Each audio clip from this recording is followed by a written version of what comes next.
หน้าแน่นอนนรกร้อนหน้าสับหรือกลัวอำนาจกรรมกุศลกรรมหรืออกุศลกรรมไม่ควรกระทำกรรมที่ผิดติดตัวทำบาปโหดร้าย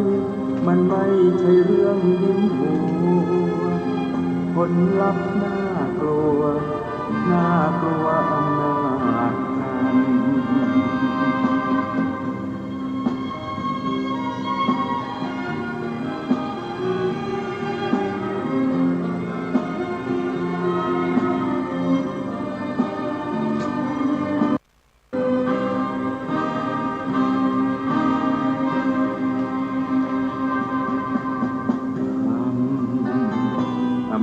อำนาจกรรมกุศลกรรมหรืออกุศลกรรมไม่ควรกระทำกรรม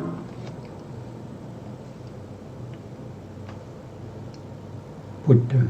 สรณังกัจฉามิธัมมังสรณังกัจฉามิสังฆังสรณังกัจฉามิกราบนมัสการพระมหาเถระพระสังฆาธิการพระเถรานุเถระสวัสดีท่านผู้ฟังและผู้ชมทุกท่านกลับมาพบกับรายการพระไตรปิฎกลอยฟ้าครั้งนี้เป็นครั้งที่45ในเรื่องของการสร้างบารมีของพระโพธิสัตว์เพื่อความเป็นพระพุทธเจ้าส่วนพวกเราฟังธรรมศึกษาเล่าเรียนในพระสัทธรรมของพระพุทธเจ้าเพื่อการตรัสรู้เพื่อการพ้นจากทุกข์ได้อย่างถาวรในฐานะที่เป็นสาวกของพระพุทธเจ้าก็ต้องสร้างบารมีเหมือนกันนะครับไม่ใช่ไม่มีบารมีแล้วจะสามารถจะพ้นจากความทุกข์ในวัฏสงสารนี้ได้โดยไม่ได้สร้างบารมีเลยนั้นไม่มีนะครับทุกคนนะครับที่หวังความเจริญหวังความพ้นทุกข์ต้องสร้างบารมีด้วยกันทั้งหมด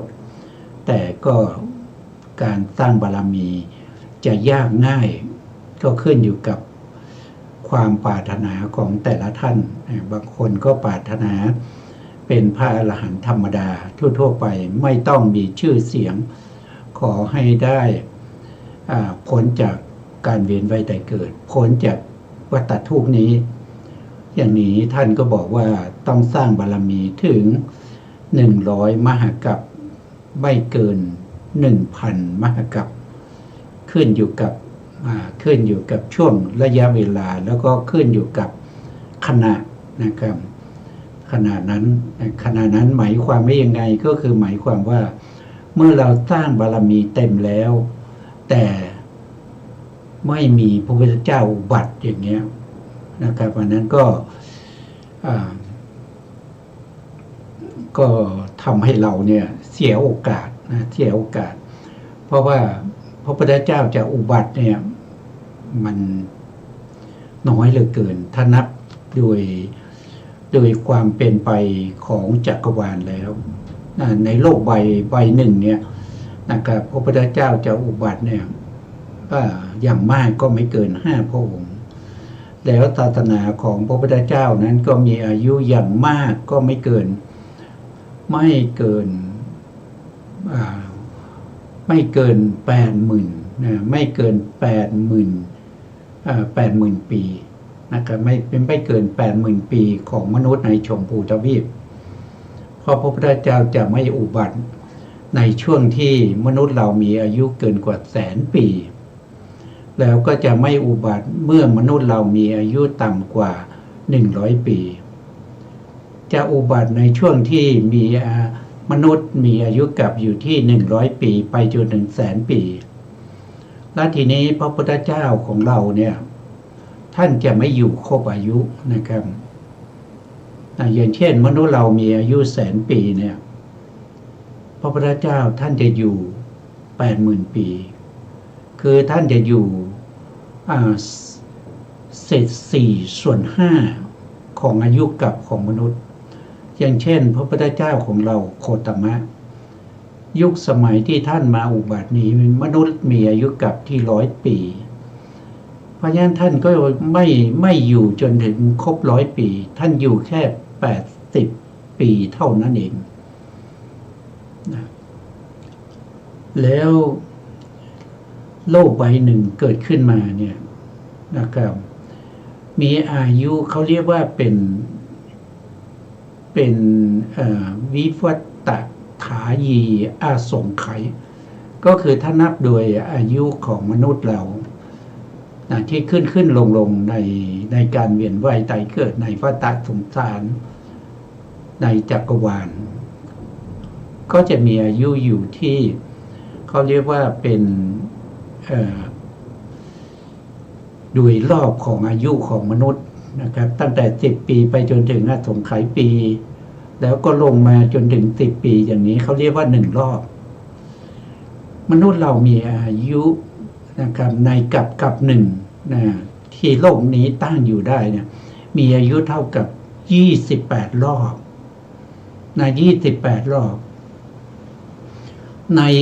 28 รอบนี้นะครับพระพุทธเจ้าท่านก็จะอุบัติในเมื่ออายุของมนุษย์ในขาลงอย่างเช่นในภัตตกรรมนี้พระพุทธเจ้าองค์แรกที่มาอุบัตินั่นก็คือได้แก่พระพุทธเจ้ากักกุสันโธกักกุสันโธในท่านมาอุบัติในสมัยที่มนุษย์เรามีอายุอยู่ที่ 60,000 ปีอยู่ที่ 60,000 ปีนะครับท่านก็ไม่ได้อยู่จนครบอายุ 60,000 ปีอยู่แค่เศษ4/5ของอายุกับเท่านั้นเองนะแล้วในรอบหนึ่งเนี่ยถ้าเรานับอายุของมนุษย์เนี่ยตั้งแต่10 ปีขึ้นไปจนถึงอสงไขยปีคือนับอายุไม่ได้ยืนยาวมากนะเป็นอสงไขยเลยนะครับหรือโดยทั่วไปเราก็เรียกว่าเป็นอินฟินิตี้นะครับยาวมากเลยเกินนับไม่ไหวนะครับแล้วก็จะมีมนุษย์มีอายุมากแล้วจะทำอกุศลมากก็จะอายุก็จะลดลงนะครับลดลงมาจนถึง10 ปีแล้วขึ้นไปอีกอย่างเนี้ยคิดดูสิมนุษย์มีอายุขึ้นลงอย่างนี้พระพุทธเจ้าองค์หนึ่งมาอุบัติแล้วมีอายุแค่เท่าไหร่ในสมัยที่มนุษย์มีอายุ 60,000 ปีเนี่ยนะครับมีเท่าไหร่มันน้อยเหลือเกินนะมันน้อยเหลือเกินนะครับพระพุทธเจ้าองค์ที่2นะครับโกนาคัมมนะท่านก็มาในอายุขาลงเหมือนกัน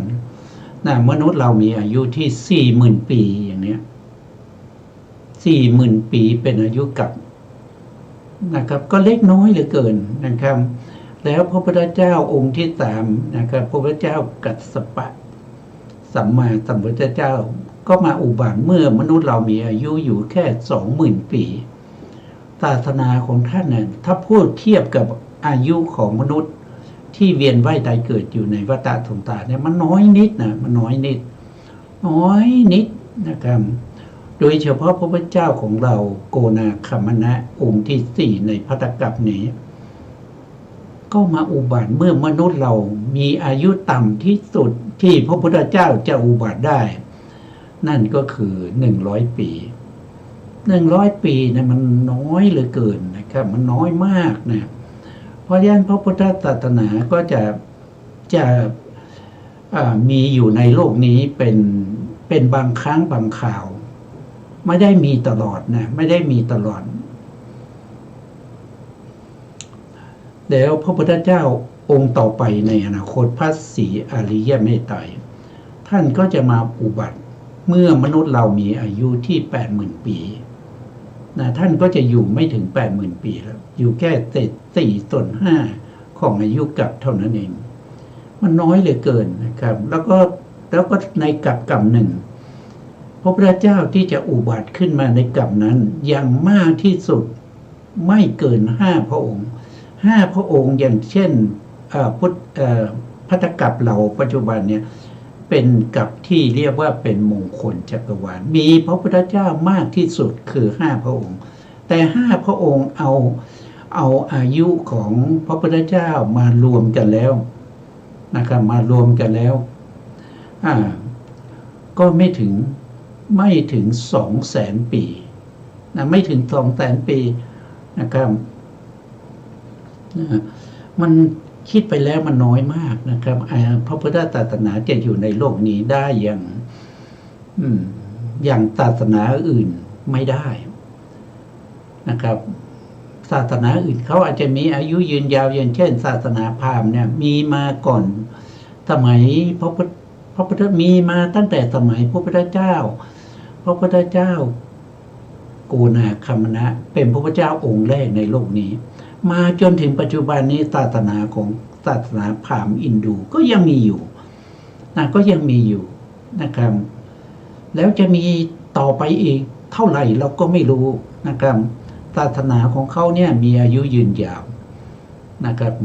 แต่ศาสนาของพระพุทธศาสนาเนี่ยมีอายุสั้นเหลือเกินอันนี้ศาสนาของพระพุทธเจ้าสมณะโคดมเนี่ยก็มาถึงเลยครึ่งพุทธกาลมาแล้วนะครับถ้าพระพุทธองค์ได้ตรัสไว้นะครับว่าศาสนาของพระองค์เนี่ยนะครับจะอยู่ได้ที่ 1,000 ปีแต่ในอัตถกถานี้ท่านก็ได้แก้ข้อความไว้ว่า 1,000 ปีนะหมายถึงพระภิกษุนะครับหมายถึงพระภิกษุที่เป็นเขาเรียกว่าเป็นปฏิสัมภิทานะครับมีพระภิกษุที่เป็นปฏิสัมภิทาวิโมกข์ 8อภิญญา 6แต่จะมีพระภิกษุเหล่านี้ในช่วงระยะเวลา 1,000 ปีที่พระพุทธองค์หมายถึงก็คือหมายถึงสาวกของพระพุทธองค์ที่มีปฏิสัมภิทา 4อภิญญา 6วิโมกข์ 8เหล่านี้ส่วนพระสาวกที่จะมีต่อมานะครับก็จะเป็นพระสาวกที่เป็นประเภทที่เป็นสุขวิปัสสกะคือไม่สามารถที่จะแสดงฤทธิ์ไม่มีอภิญญาไม่มีวิโมกข์ 8นะครับไม่มีวิโมกข์ 8ก็จะสืบต่อมานะครับต่อมาจนครบ 5,000 ปีนะครับจนพระพุทธศาสนาของพระองค์ครบ 5,000 ปีเมื่อครบ 5,000 ปีแล้วพระบรมสารีริกธาตุที่ประดิษฐานอยู่ในที่ต่างๆนะพระธาตุของพระพุทธเจ้าโคตมะนะพระศรีสักยมุนีโคตมะนะเมื่อพระพุทธศาสนาครบ 5,000 ปีแล้วพระธาตุเหล่านี้จะอยู่ที่ไหนก็ตามนะครับในจักรวาลหรือว่าจะอยู่ในดาวดึงส์หรือจะอยู่ในพรหมนะสุทธาวาสนะครับหรือว่าจะอยู่ที่ใดก็ตามจะมารวมตัวกันนะครับที่พุทธกยาตรงที่พระพุทธองค์ได้ตรัสรู้มารวมตัวกันก็เป็นพระพุทธเจ้าแล้วท่านจะแสดงธรรมโปรดแก่พวกเทวดาทั้งหลายไม่ได้แสดงธรรมให้พวกเราฟังมนุษย์เราไม่ได้ฟังหรอกนะครับจะแสดงให้แก่เทวดาทั้งหลายเพราะในช่วงนั้นยุคนั้นสมัยนั้นมนุษย์เราไม่รู้จักไม่รู้จักพระพุทธเจ้ามีคุณงามความดีอย่างไรไม่รู้จักอะไรเป็นทุกข์ไม่รู้จักอะไรเป็นสมุทัยที่ได้เกิดทุกข์ไม่รู้จักที่ดับทุกข์คือพระนิพพานไม่รู้จักหนทางในการดำเนินไปสู่ความดับทุกข์นะเพราะฉะนั้นมนุษย์เราก็จะไม่มีแม้แต่คนหนึ่งที่จะได้ฟังธรรมในครั้งนั้นมีแต่เทวดาและพรหมเท่านั้นเมื่อพระองค์แสดงธรรมจบลงแล้วพระพุทธองค์จะมีการประชุมเพลิงพระบรมสารีริกธาตุทั้งหลายนะครับที่มารวมตัวกันนะก็จะประชุมเพลิง แล้วก็เป็นการสิ้นสุดพระพุทธศาสนาของพระพุทธเจ้าศรีสักยมุนีโคตมะอย่างบริบูรณ์จากนั้นไปโลกเราก็จะว่างจากพระพุทธศาสนาเป็นระยะเวลายาวนานเป็นอสงไขยปีนะครับหรือว่าหลายอสงไขยปีกว่าจะได้มีพระพุทธเจ้าศรีสักยะพระศรีอริยเมตไตรนะครับพระศรีอริยเมตไตรก็จะมาอุบัติในเมื่อมนุษย์เรามีอายุขาลงที่80,000 ปีนะครับอายุกับมนุษย์อยู่ที่ 80,000 ปีเพราะนั้นศาสนาพุทธเนี่ยมีน้อยนะครับถ้าเทียบกับศาสนาอื่นนะครับศาสนาของเราเนี่ยไม่ใช่ศาสนาที่ยั่งยืนนะครับแต่ศาสนาของเราเนี่ยเป็นศาสนาที่สอนให้สัตว์ทั้งหลายได้เข้าถึงความหลุดพ้นจากการเวียนว่ายตายเกิดสอนให้พระสาวกทั้งหลายเข้าถึงความสุขที่แท้จริงนะครับนั่นก็คือได้แก่พระนิพพานนะไม่ใช่ความสุขชั่วครั้งชั่วคราวแต่เป็นความสุขนิรันดรเข้าถึงพระนิพพานนะครับอันนี้ก็เป็นความแตกต่างระหว่างศาสนาอื่นกับศาสนาพุทธนะครับเมื่อเทียบอายุแล้วศาสนาพุทธเราจะมีอายุที่สั้นมากนะครับมีสั้นมากว่าอย่างนั้นนะครับว่าอย่างนั้นนะในการสร้างบารมีของพระโพธิสัตว์แต่ละท่านนะครับหรือว่าผู้ที่ปรารถนาความหลุดพ้นนะครับก็ใช้ระยะเวลาที่แตกต่างกันไปนะครับอย่างพวกเรานะครับตั้งความปรารถนาจะหลุดพ้นจากการเวียนว่ายตายเกิดได้เข้าถึงพระนิพพานไม่มีตำแหน่งใดๆนะครับไม่ได้เป็นอสิติมหาสาวกหรือว่าไม่ได้เป็นอัครสาวกไม่ได้ปรารถนาเป็นพระปัจเจกพุทธเจ้าไม่ได้ปรารถนาพระสัมมาสัมพุทธเจ้าเราก็สร้างบารมีนะครับสร้างบารมีให้ครบ100 มหากัปนะครับแล้วก็ช่วงเวลาที่เราบารมีเต็มแล้วเราจะได้พบพระพุทธเจ้าหรือไม่เราก็ยังไม่รู้นะครับถ้าได้พบพระพุทธเจ้าได้พบพระศาสนาของพระพุทธเจ้านั่นก็แสดงว่าเราเป็นผู้ที่โชคดีที่สุดนะเพราะพระพุทธศาสนาเป็นศาสนาที่มีน้อยแล้วก็ไม่ค่อยจะมีในวัฏสงสารนี้มีน้อยอายุสั้นแล้วก็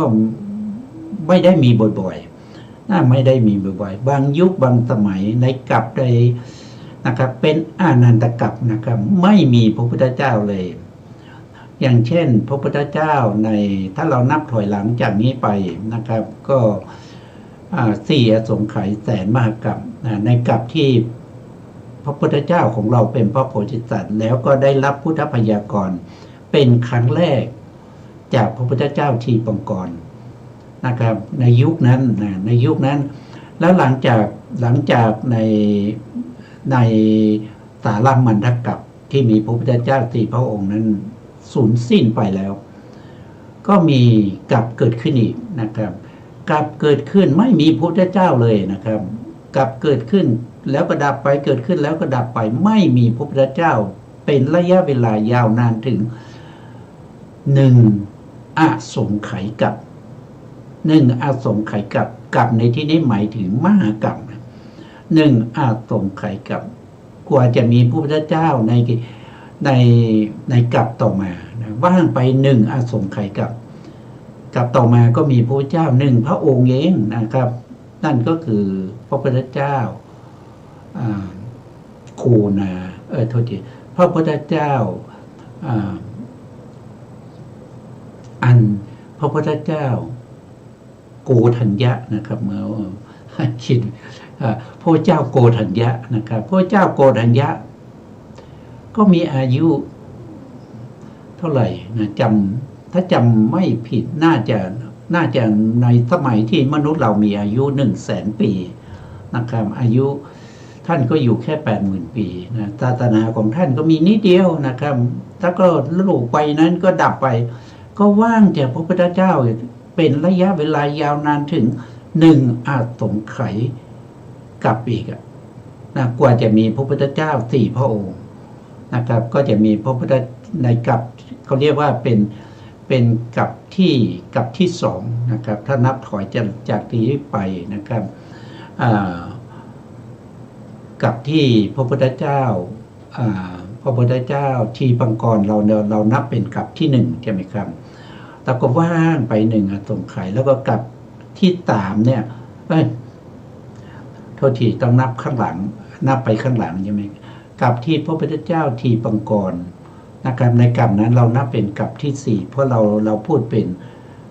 สี่อาสงไขยแสนมหากรรมเป็นกรรมที่สี่นะครับเราว่างไปอีกยาวนานจนมาถึงกรรมที่มีพระพุทธเจ้าอันโกฏัญญะนะโกฏัญญะเป็นกรรมที่สามนะแล้วก็มาในสมัยที่มีพระพุทธเจ้าสี่พระองค์สารมันทกัป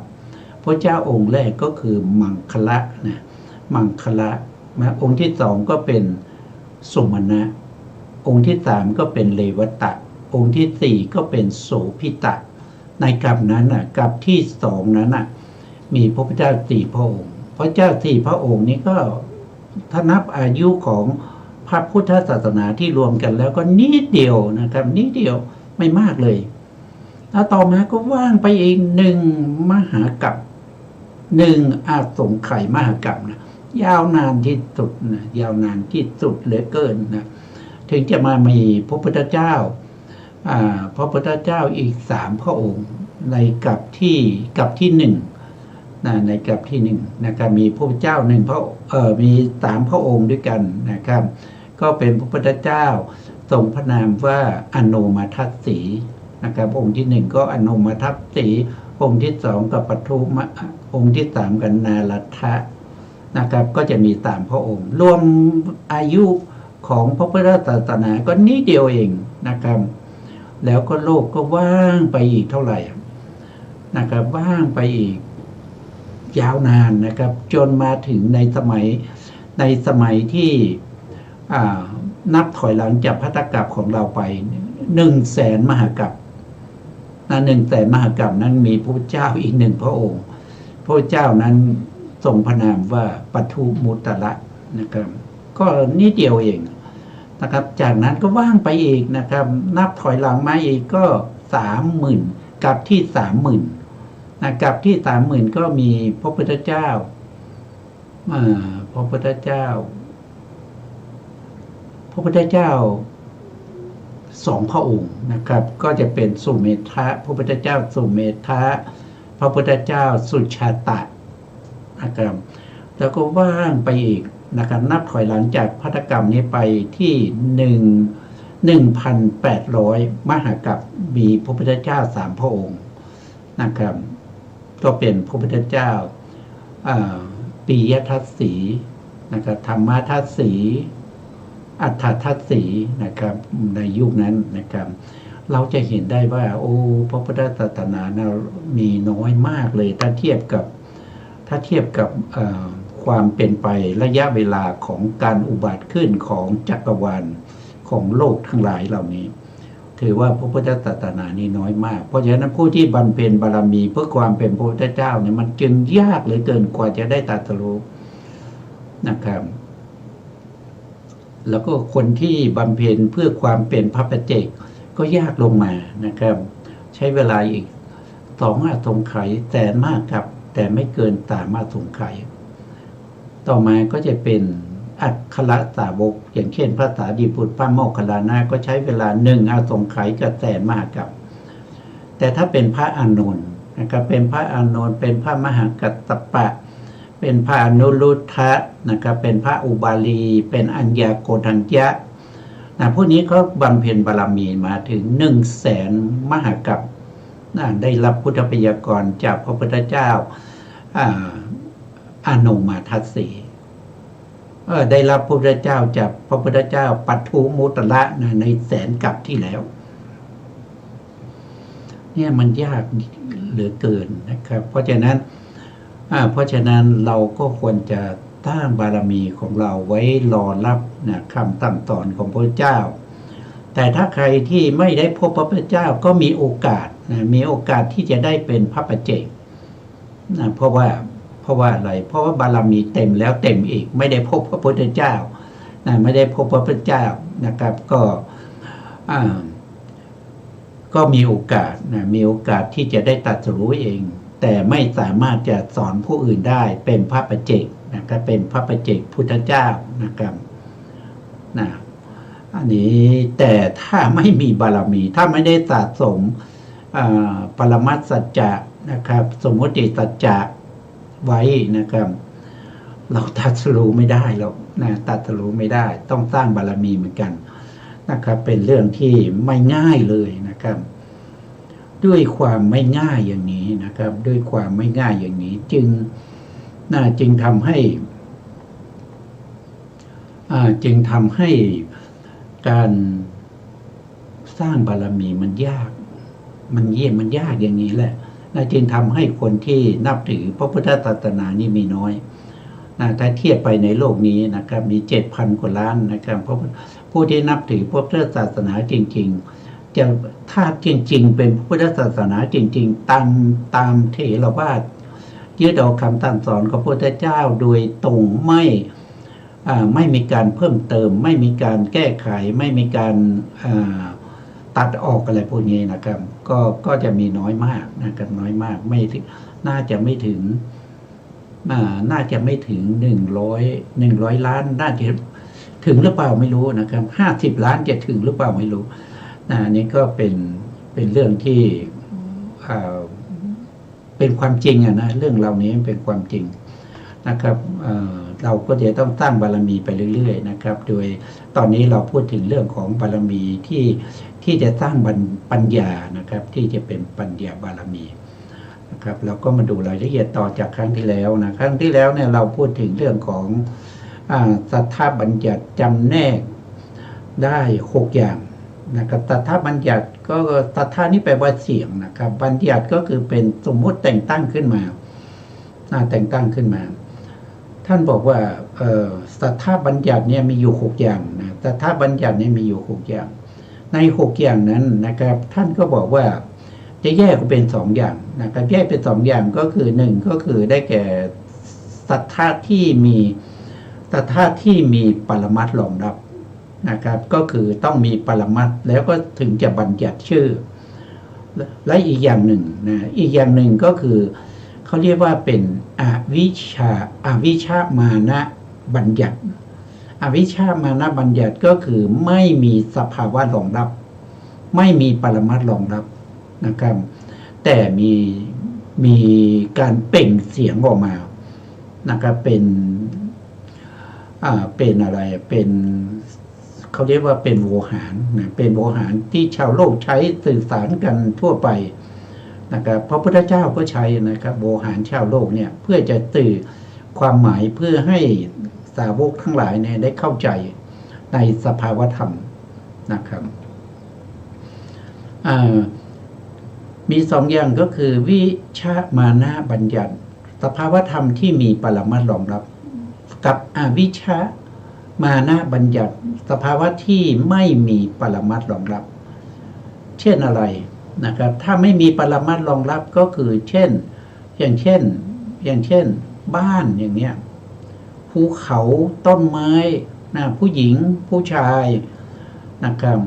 ไม่มีสภาวะรองรับนะครับแต่ถ้าเป็นวิชามานะบัญญัติเนี่ยจะมีสภาวะรองรับเช่นจักขุเนี่ยนะครับจักขุคืออะไรคือประสาทตามีอะไรรองรับมีปรมั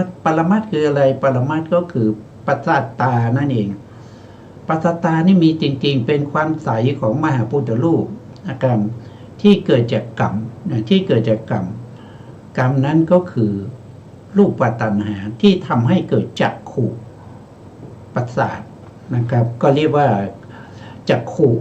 จักขุเป็นวิชามานะบัญญัตินะครับถ้าว่าโดยบุคคลอย่างเงี้ย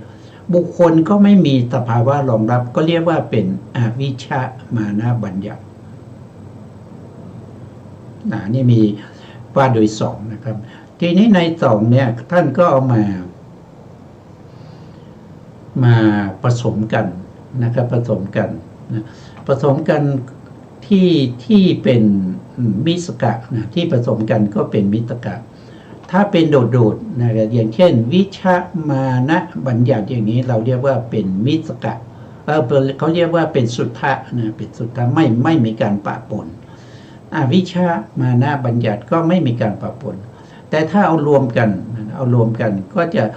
จะเรียกว่าเป็นมิสกะนะครับก็จะมีหนึ่งก็คือวิชามาเนนะวิชามานะบัญญัติอันนี้ก็คือเอามาผสมกันโดยเอาสภาวะธรรมที่มีปรมัตถ์ขึ้นก่อนนะครับขึ้นก่อนก็คือวิชามานะบัญญัติบวกกับวิชามานะบัญญัติแล้วก็ได้มาเป็นวิชามาเนนะวิชามานะบัญญัติก็คือธรรมที่มีปรมัตถ์รองรับและก็ธรรมที่ไม่มีปรมัตถ์รองรับมารวมกันมารวมกันนะ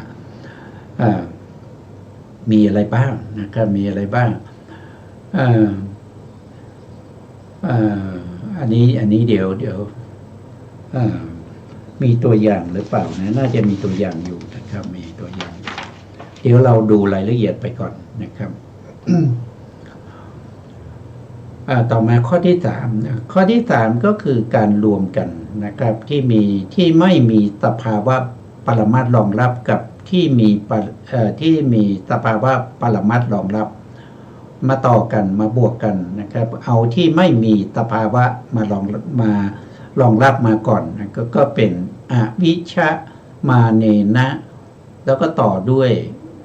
สภาวะธรรมนะครับก็จะเป็นวิชามาเนนะวิชา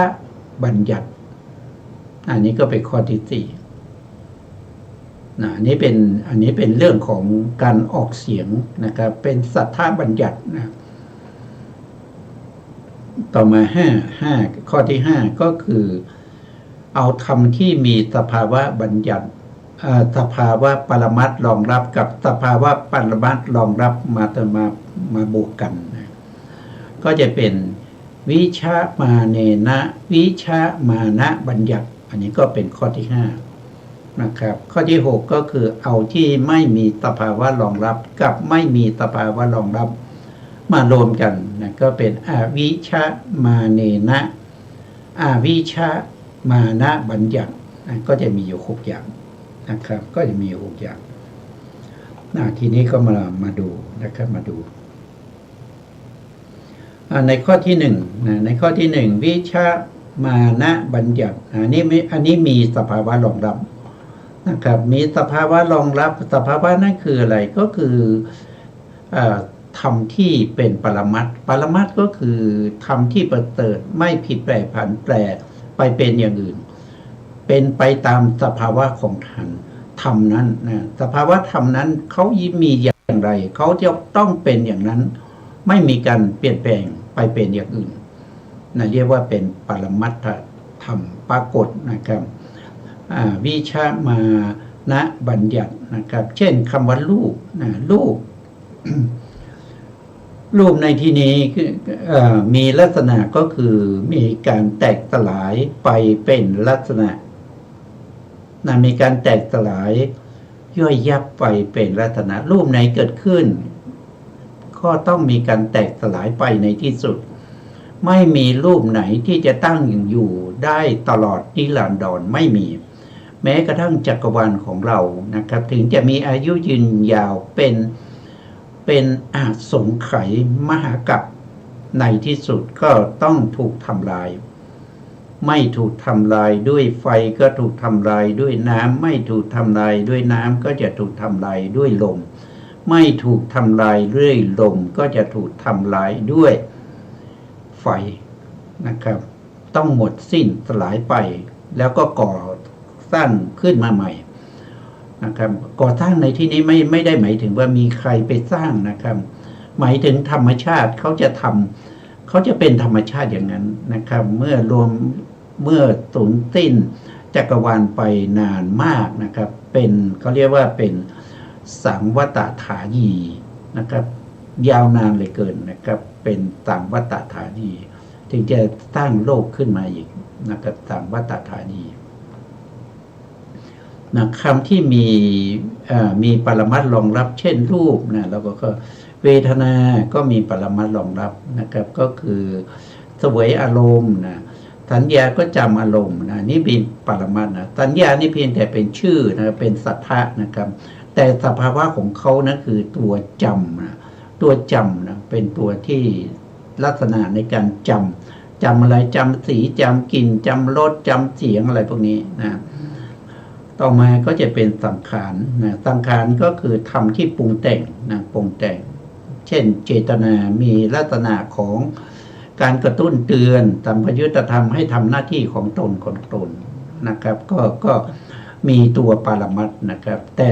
คำที่เป็นเสียงว่าสังขารเนี่ยมันเป็นสัทธาบัญญัตินะมันมีตัวสภาวะธรรมก่อนนะครับถึงจะมีการบัญญัติชื่อนะมีการบัญญัติชื่อนะบัญญัติชื่อว่าเป็นสังขารใครเป็นผู้บัญญัตินะใครเป็นผู้ตั้งขึ้นมาพระพุทธเจ้านะครับพระพุทธเจ้าเป็นผู้ที่ตั้งขึ้นมานะครับแล้วก็ไม่มีใครที่จะมาแก้ไขเปลี่ยนแปลงให้เป็นอย่างอื่นนะครับจนถึงปัจจุบันนี้ผ่านมา 2,600 กว่าปีแล้วก็ยังใช้คำว่าสังขารอยู่นะครับก็ยังใช้คำว่าสังขารอยู่ต่อมาก็วิญญาณวิญญาณก็คือสภาวะธรรมที่รู้อารมณ์นะครับเกิดขึ้นเมื่อไหร่เขาต้องรู้อารมณ์จะไม่ให้เขารู้ไม่ได้นะครับถ้าไม่มีอารมณ์ให้เขารู้เขาจะไม่เกิดนะถ้าเขาเกิดขึ้นมาจะต้องรู้อารมณ์เสมอเลยนะเป็นสภาวะธรรมอย่างนี้แหละเราเรียกว่าเป็นวิชมานะบัญญัตินะแต่คำว่าวิญญาณเนี่ยก็ยังเป็นบัญญัตินะเป็นบัญญัติก็คือเป็นเสียงเป็นที่สมมุติขึ้นมาแต่ตัวจริงๆคือสภาวะรู้อารมณ์นะครับวิญญาณนี้เป็นสัทธาบัญญัติแต่สัทธาบัญญัตินี้มีปรมัตถ์รองรับต่อมาก็จิตนะจิตก็เช่นเดียวกันมีสภาวะรองรับเช่นกุศลจิตอกุศลจิตเนี่ยโลภะจิตเนี่ยโทสะจิตโมหะเนี่ยโมหะอเหตุกะจิตเนี่ยที่เราศึกษากันนะอันนี้ก็เป็นสภาวะธรรมที่เรียกว่าเป็นวิชมานะบัญญัติ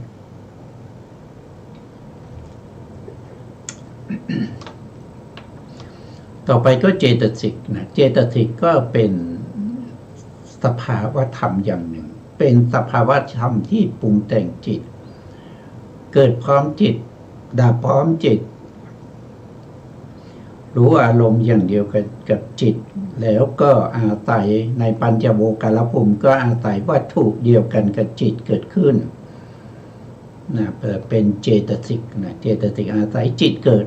เป็นสภาพเป็นอย่างนี้เกิดขึ้นเองไม่ได้นะนี่เป็นปรมัตถ์นะครับ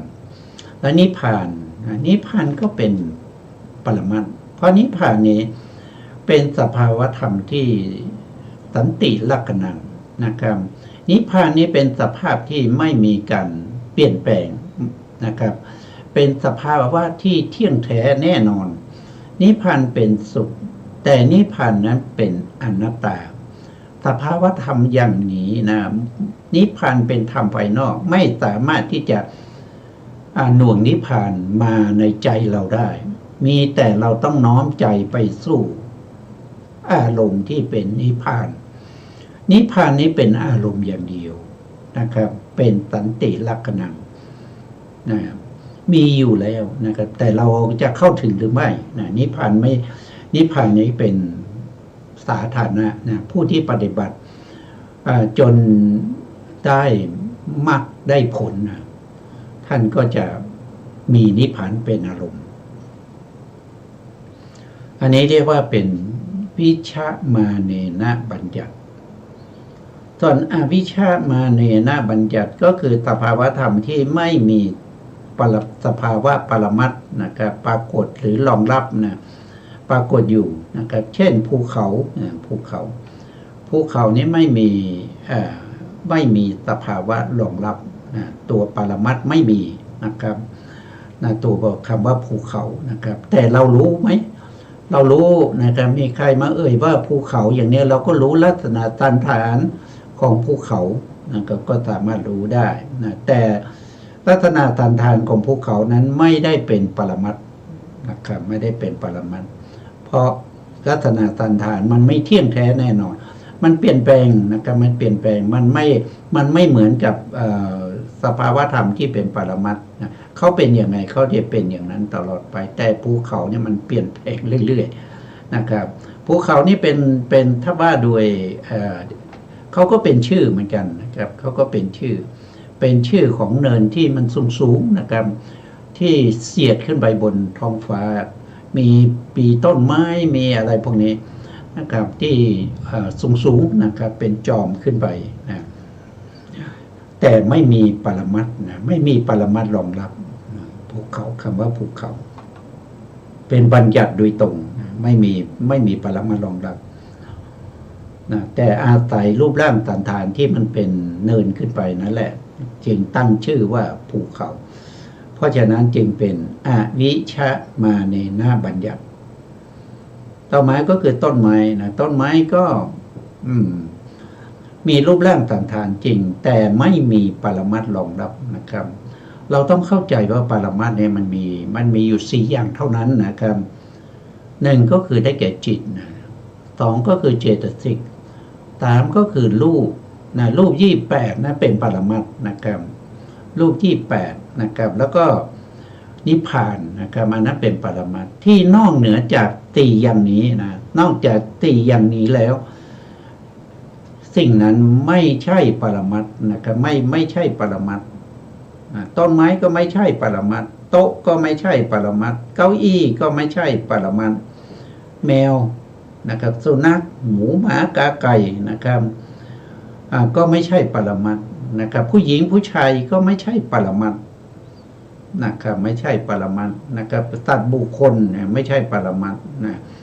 อันนี้เป็นอวิชมาเนนะบัญญัติ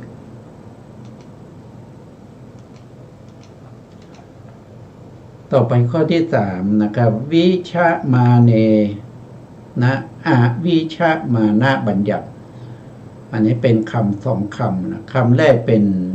มีปรมัตถ์นะครับปรมัตถ์รองรับปรมัตถ์ปรากฏนะ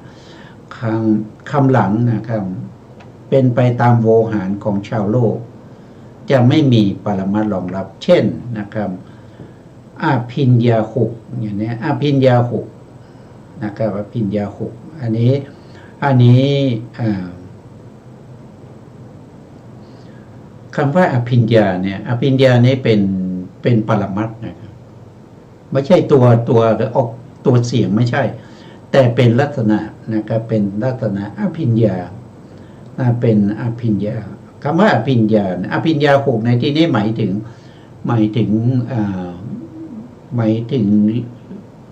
เป็นพระอรหันต์ผู้มีฤทธิ์นะครับเพราะว่าอภิญญาหกมันมีตั้งแต่หนึ่งก็คือหนึ่งคือวิปัสสนาญาณนะวิปัสสนาญาณก็เป็นอภิญญา1วิปัสสนาญาณ2มโนมยิทธินะครับก็คือการแสดงฤทธิ์ทางใจ3อิทธิวิปทาคือแสดงฤทธิ์ทางการห่อเหินนะครับห่อเหินหายตัวเดินบนน้ำอะไรพวกนี้ที่เกี่ยวกับเรื่องของแสดงฤทธิ์นะครับ3ก็คือเจโตปริยัติญาณรู้วาระจิต4ก็คือปุเพนิวาสานุสติญาณนะครับ5ก็คือทิพจักขุนะมิตาทิพนะครับ6ก็คือได้แก่อาสวะขยญาณก็คือได้แก่การสิ้นอาสวะก็คือได้แก่อรหันตผลนะครับอรหันตมรรคแล้วก็อรหันตผลนั่นเป็นปรมัตถ์นะครับ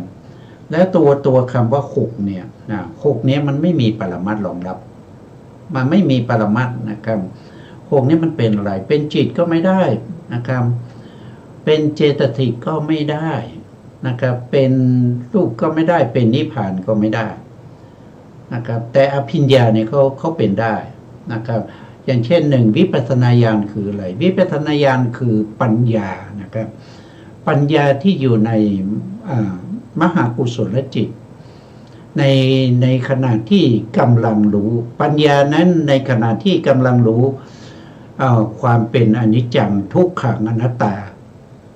อย่างนี้เราเรียกว่าเป็นวิปัสสนาญาณนะครับอันที่สองเจโตปริยัติญาณรู้วาระจิตอย่างนี้อะไรล่ะที่รู้วาระจิตนะครับก็คือปัญญานั่นเองนะครับปัญญาเป็นปรมัตถ์เป็นเจตสิกนะปัญญาเป็นรู้อะไรก็รู้วาระจิตของผู้อื่นจิตของผู้อื่นก็เป็นปรมัตถ์นะครับก็รู้จิตของผู้อื่นนะครับอย่างนี้เป็นต้นนะครับต่อมาก็คือพละห้าพละเนี่ยก็เป็นปรมัตถ์คำว่าห้าเนี่ยมันไม่ได้เป็นมันไม่มีสภาวะรองรับห้าเนี่ยนะครับแต่พละห้าเนี่ยหมายถึงอะไรทำไมเป็นปรมัตถ์ล่ะพละเนี่ยทำไมเป็นปรมัตถ์รองรับก็คำว่าพละเนี่ยมีอยู่5อย่างใช่ไหมครับ5อย่างนั้นก็คือ1ก็คือตถาพละตถาก็คือเจตสิกไงตถาพละนะครับก็เป็นเจตสิกต่อมาวิริยะพละก็เป็นเจตสิก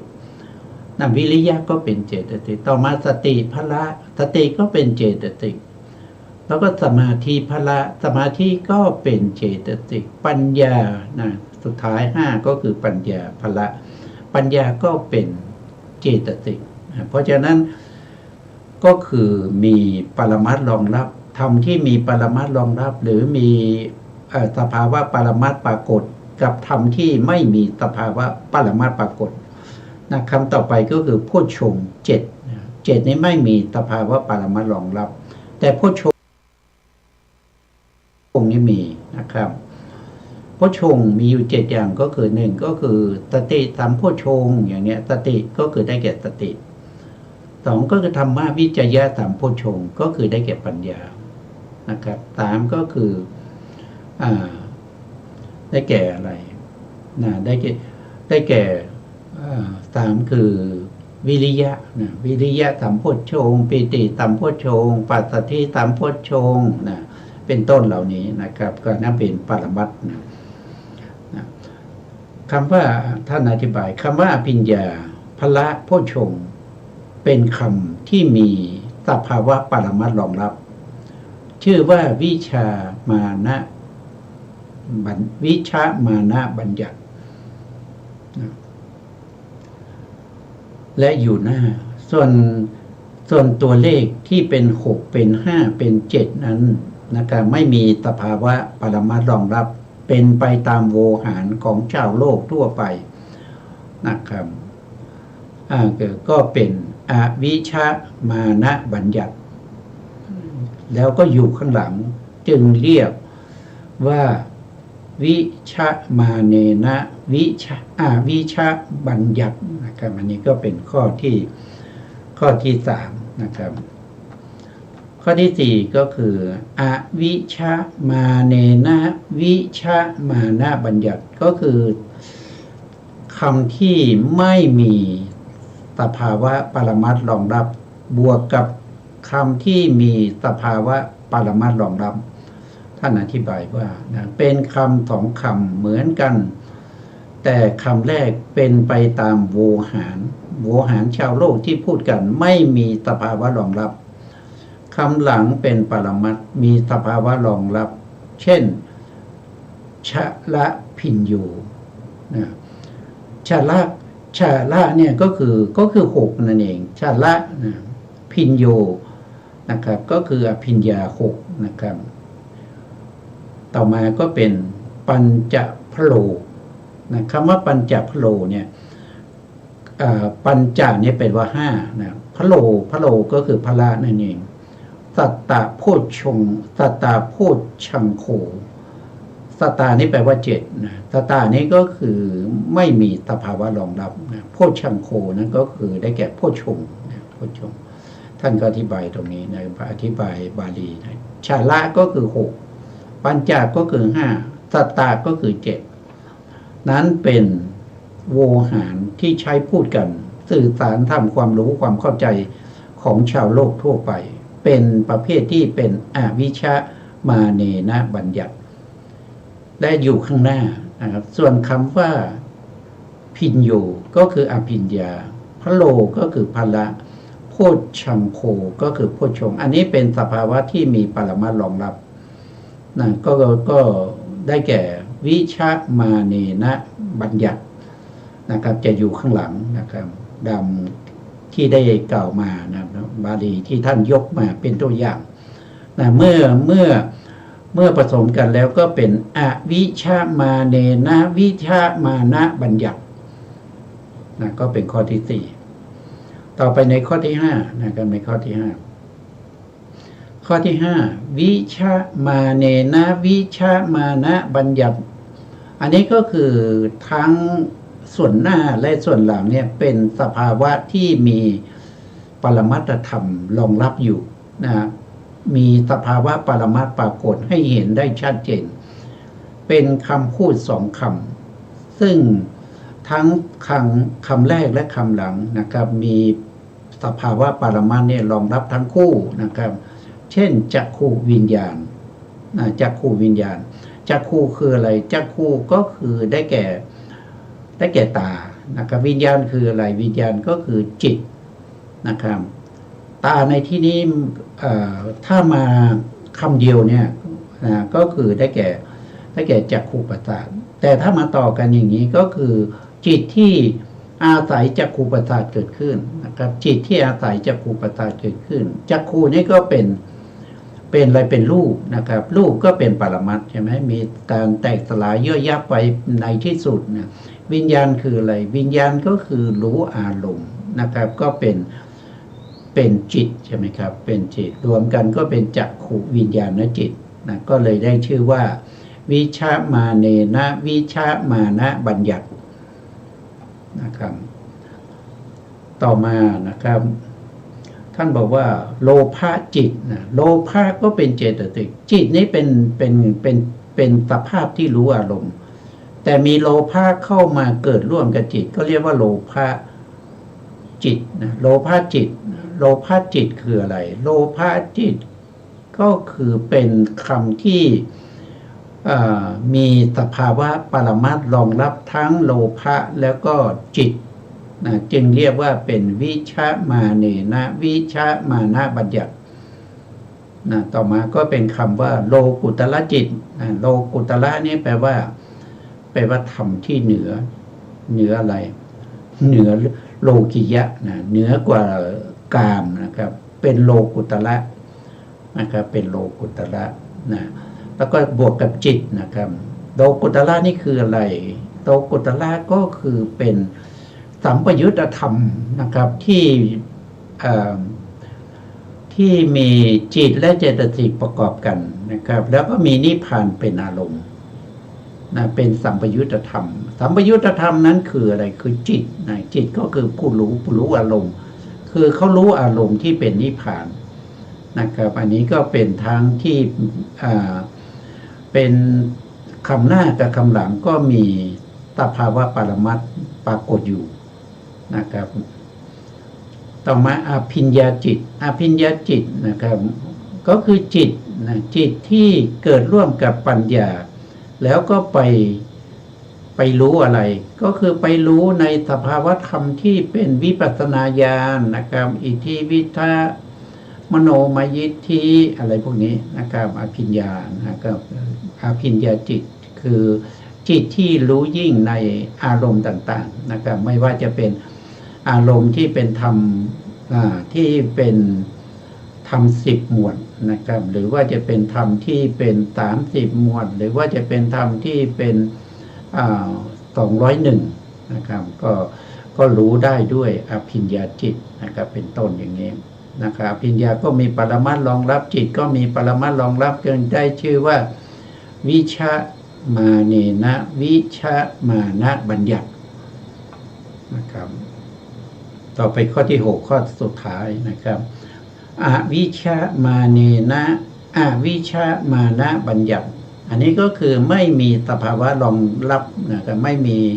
ปรมัตถ์ในการรองรับทั้งข้างหน้าและข้างหลังนะครับ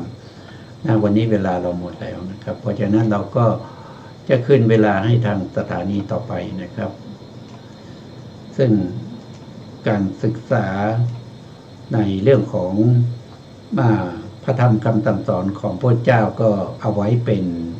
นบารมีของเราเพื่อการตรัสรู้เพื่อการพ้นทุกข์อย่างถาวรนะครับสุดท้ายนี้นะครับก็ขอกราบขอบคุณพระครูสมุทรวิศวัตรวรกิจโจ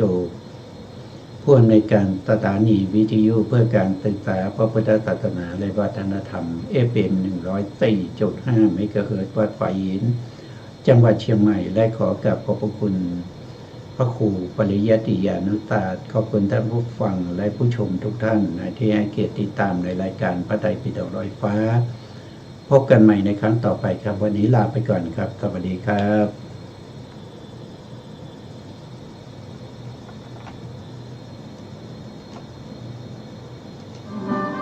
คนไม่เข้าใจกันมัวกระทำเรื่องบาปหลา